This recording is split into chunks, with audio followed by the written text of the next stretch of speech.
विक्रमादित्य बोले शिमला से कुल्लू को जोड़ने वाला NH 305 होगा डबल लेन। शिमला से कुल्लू को जोड़ने वाला राष्ट्रीय राजमार्ग 305 डबल लेन किया जाएगा।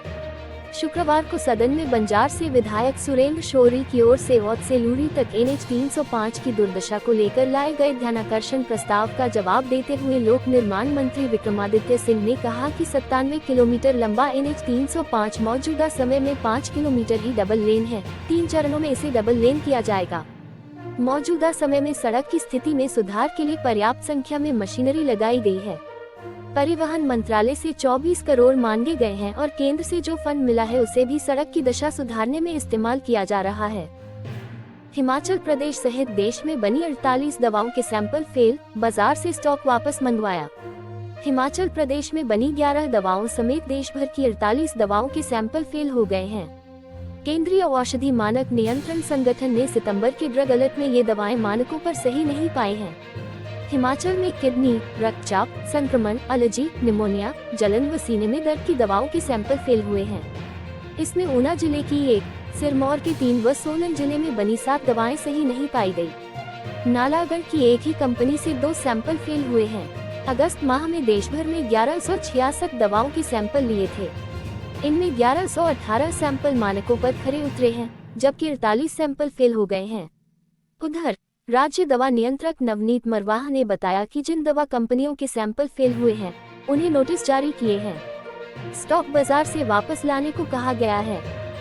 हाईकोर्ट ने पूछा किस नियम में वापस होंगे माननीयों पर दर्ज केस, सरकार को दिए ये आदेश। हिमाचल प्रदेश हाईकोर्ट ने राज्य सरकार से पूछा है कि माननीयों के खिलाफ दर्ज आपराधिक मामले किस नियम के तहत वापस होंगे। अदालत ने राज्य सरकार को आदेश दिए हैं कि वह संबंधित नियम और सुप्रीम कोर्ट के निर्णय को अदालत के समक्ष पेश करें। मुख्य न्यायाधीश MS रामचंद्र राव और न्यायाधीश अजय मोहन गोयल की खंडपीठ ने मामले की सुनवाई 27 सितंबर को निर्धारित की है। मामले की सुनवाई के दौरान अदालत को बताया गया कि सरकार ने विधायकों के खिलाफ दर्ज आपराधिक मामलों को खत्म करने के लिए आवेदन दायर किया है।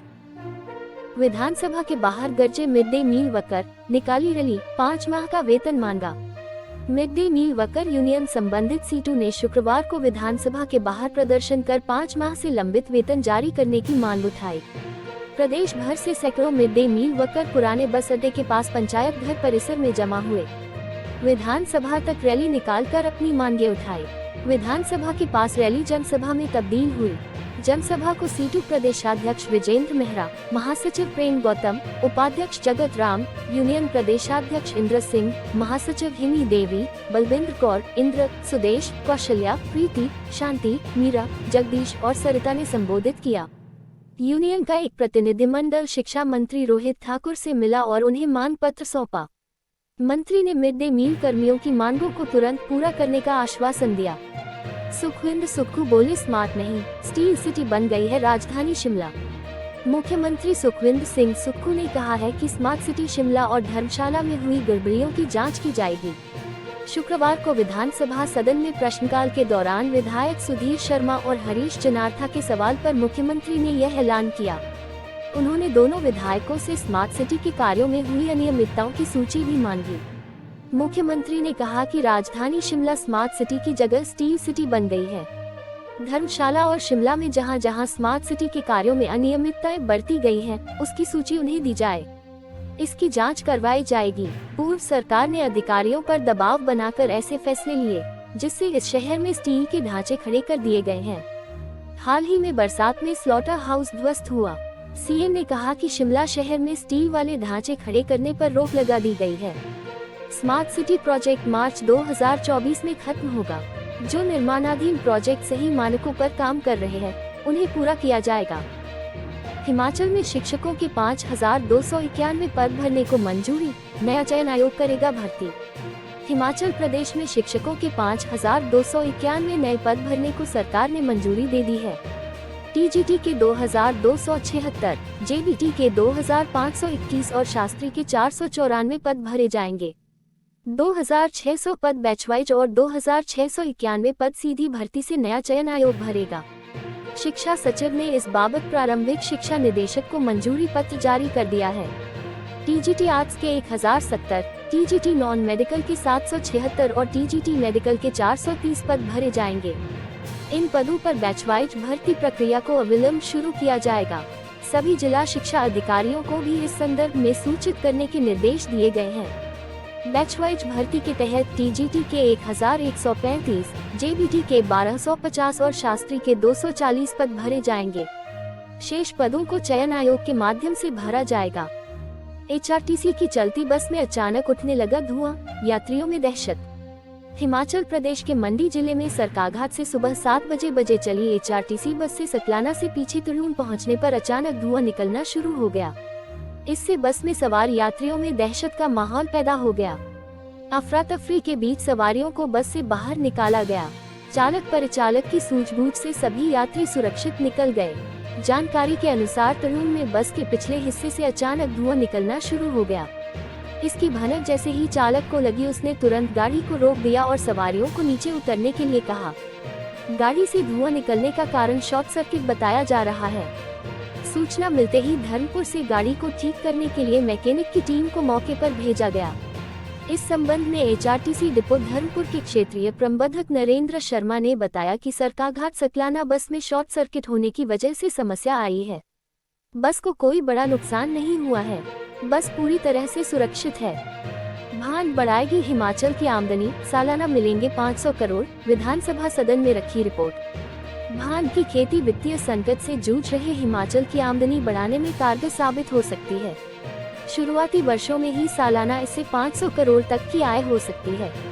नियंत्रित वातावरण में औद्योगिक, वैज्ञानिक और औषधीय प्रयोग के लिए भान की खेती को वैध बनाने की सिफारिशें देने के लिए गठित समिति ने शुक्रवार को सदन के समक्ष रिपोर्ट रखी। समिति के अध्यक्ष राजस्व व बागवानी मंत्री जगत सिंह नेगी ने कहा, हिमाचल में कृषि और बागवानी विभाग के सहयोग से योजना लागू की जा सकती है। भान की खेती प्रदेश की भौगोलिक स्थिति और जलवायु के अनुकूल है। बिना रासायनिक कीटनाशकों और उर्वरकों के इसका उत्पादन हो सकता है। भान की खेती से पर्यावरण पर कार्बन प्रभाव की मात्रा कम की जा सकती है।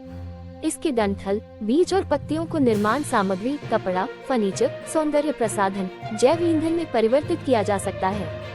इसमें पाया जाने वाला सीबीडी तत्व कैंसर, मिर्गी और पुराने दर्द की बीमारी में प्रभावी है।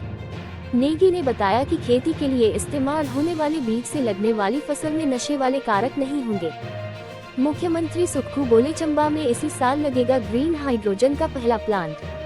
हिमाचल प्रदेश के चंबा जिले में इसी साल प्रदेश का पहला ग्रीन हाइड्रोजन प्लांट लगेगा। ग्रीन हाइड्रोजन के क्षेत्र में हिमाचल को प्रदेश का पहला राज्य बनाया जाएगा।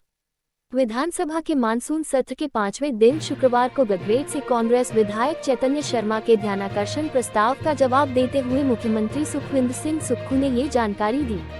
उन्होंने बताया कि सरकार ने 1 मेगावाट का इलेक्ट्रोलाइजर लगाने का भी फैसला किया है। मुख्यमंत्री ने कहा कि जलवायु परिवर्तन पर्वतीय क्षेत्रों के लिए बड़ी चुनौती है और आपदा के लिहाज से हिमाचल को अत्यंत संवेदनशील श्रेणी में रखा गया है। इसके मद्देनजर सरकार ने राज्य स्तरीय गवर्निंग काउंसिल गठित की है। मुख्यमंत्री ने कहा कि ग्रीन हाइड्रोजन उत्पादन और इसे प्रोत्साहित करने से जलवायु परिवर्तन के खिलाफ वैश्विक प्रयासों में राज्य का महत्वपूर्ण योगदान होगा। सरकार ने प्रदेश में 6 ग्रीन कॉरिडोर बनाने का फैसला किया है। एचआरटीसी के बेड़े में ई बसें जोड़ी जा रही हैं और टैक्सियों को ई टैक्सी में बदला जा रहा है।